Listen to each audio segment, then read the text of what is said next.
Hello guys, welcome back to another Fallout 76 video. Thank you for checking out today's video. I really do appreciate it. And let's get started. Today we'll be checking out my personal top 5 heavy weapons. Now this is my opinion, so everyone has different opinions on their weapons. These are just my weapons that I use. If I use a heavy weapon, these are what I would rank them, the top 5 to be. I do have a criteria. I won't be using any unique heavy weapons, like any named heavy weapons. So this would all be heavy weapons that are just generic heavy weapons that anyone can craft at any time. They won't center around RNG, stuff like that. You can just get them as long as you don't have the plan for them, stuff like that. So I won't be using any unique. Now I will be mentioning some as honorable mentions, but I won't be putting them in my tier list per se. I won't be ranking them any at all, but there will be some on my tier on honorable mentions. But other than that, they won't be on the list itself. So yeah, let's get started. The weapon I'll be showcasing is the Broadsider, and now this is again my personal tier list. So I mean, everyone might not agree, but if you have not used the Broadsider, I highly recommend it. It is a very good weapon that you can get even early game, even early weapon. You don't need any skill cards to make this a really strong weapon. And it's really good. The only thing you need for it to make it a really good weapon is the multi-shot canister for one of the mods. It makes it the capacity 3 instead of just 1. That's what you really need for it to make it a excellent weapon. Instead of just having 1 cannonball, it has 3. But yeah, to get this weapon, all you need to do is go to Watoga Shopping Plaza, or Watoga Station, I think also sells it. But you can just buy the plan and the mod for the multi-shot canister there, and you can just go ahead and craft it anytime you want and apply the mod for it. But yeah, I would recommend for those two, just go to Watoga Shopping Plaza or Watoga Station, and they should sell the plan there. I think it's around 2,000 caps, 1,500, around there. It's not too expensive. But yeah, that's how you get the plan for it. But yeah, this weapon's really strong. I recommend it. It's a really strong weapon. Now the only downside for this weapon is that it can kill you pretty easily. So if you don't have power armor or you don't have any of the dense mods for armor, I recommend not being so up close with it, because it will kill you very, very fast. But it is a very strong weapon, and VATS is kind of iffy on it. Sometimes you can hit, sometimes you can't. Sometimes it's just kind of, you have a high chance for it, and then you shoot, and then it still misses. But yeah, I'm hitting 2,000, 3,000 with these. Very strong weapon. Recommend it. Again, it's not too hard to get the mod for it. And very good weapon if you are still starting out and just want something fun to use. Or I don't think I have that one, but recommend this weapon. It's a 1-5 weapon. Very strong, very fun to use. Again, can kill yourself really easily with it. So be very careful when you use this weapon. But other than that, really good weapon to use. Just don't use it indoors or too far close up, because you will kill yourself with it pretty often. My number 4 weapon goes to the plasma caster, and this weapon is a really good weapon. It was introduced in the Wastelander update a while ago, but a really good fun weapon. It's a one-shot weapon, so it's really good in VATS. And to get this weapon, you go to Vault 79. You go to talk to Regs. You unlock Vault 79 from the Wasteland quest line. You just have to complete it, and you'll be able to access it by mods from him, weapons mods, armor mods, stuff like that. And I recommend doing it.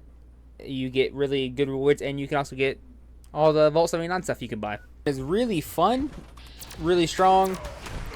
You don't really need too much with it. You just need VATS, and that's about it. The only thing bad about this gun is you can't use bullet storm with it, because it doesn't have enough bullets in it. But in the end, you don't need it.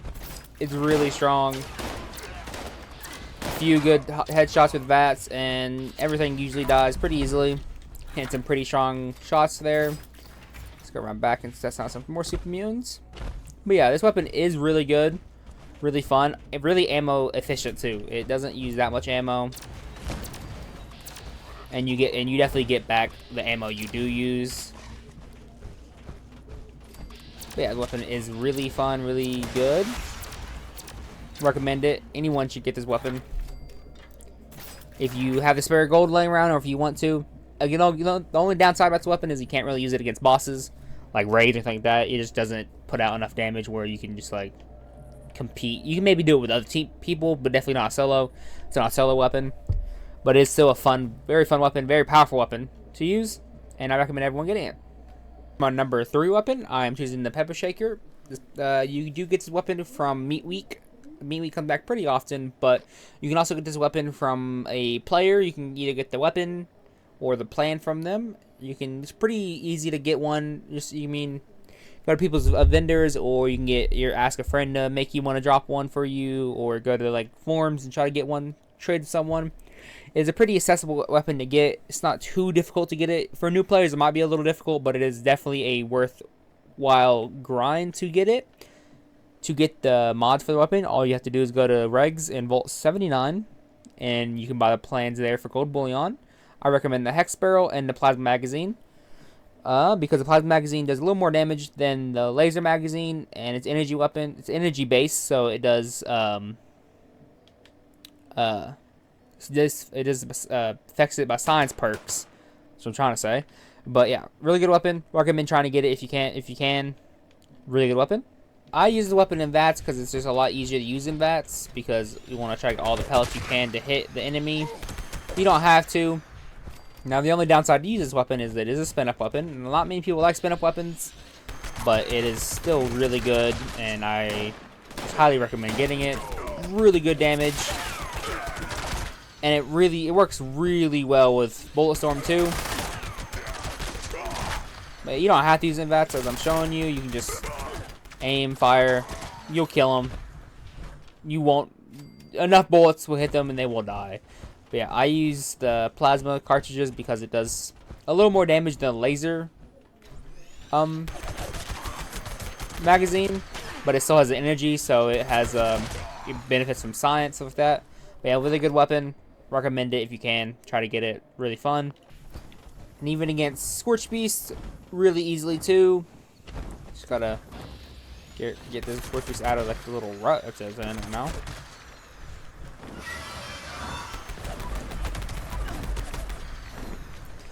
You gotta be a little close because it is basically like a shotgun, so it does suffer from range. But yeah, not an issue at all for this weapon. Took out that legendary Scorch Beast, no problem at all. With all them pellets hitting it. Oh, gotta reload. But yeah, not a problem at all for general mobs or Scorch Beasts. You can even take it on raids. It's a really good raid weapon. I've seen people solo the Guardian with it. I've seen people run the whole raid with it. But yeah, really fun weapon. If you guys don't have it, really do recommend trying to get it. Really good weapon.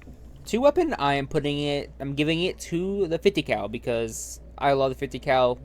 It's pretty easy, accessible. It's been in the game since it released. You can buy the plans from pretty much any vendor. A lot of vendors sell the plan.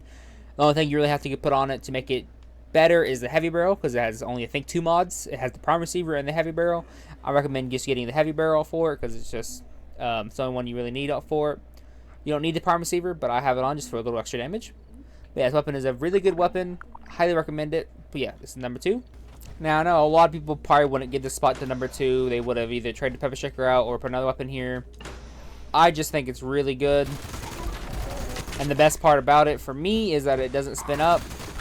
You literally just aim and shoot. There's no spin up time, no startup time. If you need to shoot it, you can. The ammo is really easy to get. The weapon's really easy to get. I use it in VATS because I just love using VATS. You don't have to use it in VATS.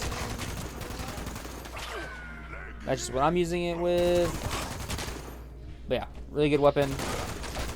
Again, the best part for me is that it has no spin up time. You just aim, shoot, and bullets come out instantly. And that's just a huge plus side for me. Also really good against Scorch Beast.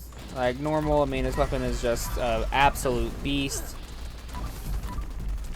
I might not take it out as fast as I took it out pretty fast. It might not be faster than the Pepper Shaker, but just, for me, the Pepper Shaker's wind up time, spin up time is just too long for me. I just don't like spin up weapons as much as I like just shoot weapons that just fire instantly. And a 50 cal just fulfills so much of my needs good ammo, really fun weapon. No spin up for daily because I don't like run dailies that have spin up. So I recommend the 50 cal for anyone who's just trying to have a good LMG heavy weapon that doesn't want a spin up weapon. Is the Holy Fire. I did want those in the list. Like I said, I wasn't gonna put it in the list itself. Like I said in the beginning of the video, I was still gonna give it an honorable mention because it's a really strong weapon.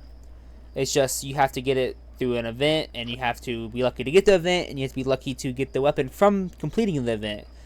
You can buy it from a guy's place too, but I still think it's just a little too tedious to get it. And people who sell it, it might be a little expensive compared to like the pepper shaker on this list. So you also have to kind of get it from an event. It's just, I don't know, it's just really good. It's a really good weapon, and I would definitely place it probably around number 2 if I had to place it. But like I said, I don't want to put a name weapon on here, but Holy Fire gets an honorable mention. And the number 1 spot goes to, you guessed it, the Gauss minigun. The Gauss minigun is a really strong weapon. Everyone should have this weapon. It is definitely, in my opinion, the hardest weapon to get on this list, but it's just so strong. I truly recommend getting it. Everyone should try to get for it. Now, to get this weapon, you have to be max reputation with the crater, with the raiders. And it can be time consuming. It really can be time consuming to get it, but it's well worth it in the end to get this weapon and the mods for this weapon. Now, if you're lucky, you can get it from Minerva when she comes and she sells the Gauss minigun. She sells it quite frequently, so just be a lookout for her and when she comes and what she sells, because that's definitely the best and easiest way to get the weapon and the plans for the weapon is from Minerva, and they're on discounted too, so it's cheaper to get it. But yeah, I recommend getting it. Really strong weapon. The only problem with this weapon is definitely the ammo. It uses ammo like crazy, and it's really expensive to make, and you don't get too much back from it from the dedicated drops for your ammo. But it does use a lot of ammo, but it does shred a lot of enemies really easily. There's nothing that can compete with this at the moment in the game. There's guns that can come close to it. But it's just, I can't see myself using this as a daily driver because it's a spin-up weapon. I only use this for like the Scorch Beast, or when I do raids. I use it for every single part of the raid except for the defending the drill, because I use Tesla cannon for that. But I use weapon for everything in the raid. You can definitely use a solo raid with this whole thing. It's a beast. It shreds everything. Again, the only downside is that it uses a lot of ammo. But this weapon, it shreds so much. It's so good. If you do have the ammo to, waste, I guess, or use, it's really good. But you don't even. Yeah, it's really strong. It's really strong. Everyone expects this to be number 1. There's no reason why it shouldn't be. But again, the only reason I don't see people using this as much is because it's spin-ups and it's not like a daily driver weapon.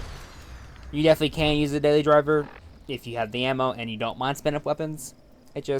I use it for raid bosses because it's just so strong. Kind of overkill for most general use. So that's why I like the 50 cal a little better, but this one does output double the damage. It's really good. Highly recommend getting it. That's the number 1 weapon. Everyone saw it coming, but yeah. Those are my top 5 weapons in the game. Again, it's my opinion. If you guys disagree, please let me know. I would love to see what you guys think and what your favorite weapon is, and why if you would rank differently, why. I would really appreciate it. I read all the comments. But yeah, it was, again, my opinion about the weapons. If you guys want to see more videos like this, let me know. I know this is a little quicker videos, but I want to change it up from the daily regular ranking videos. So I thought I'd try a tier list out.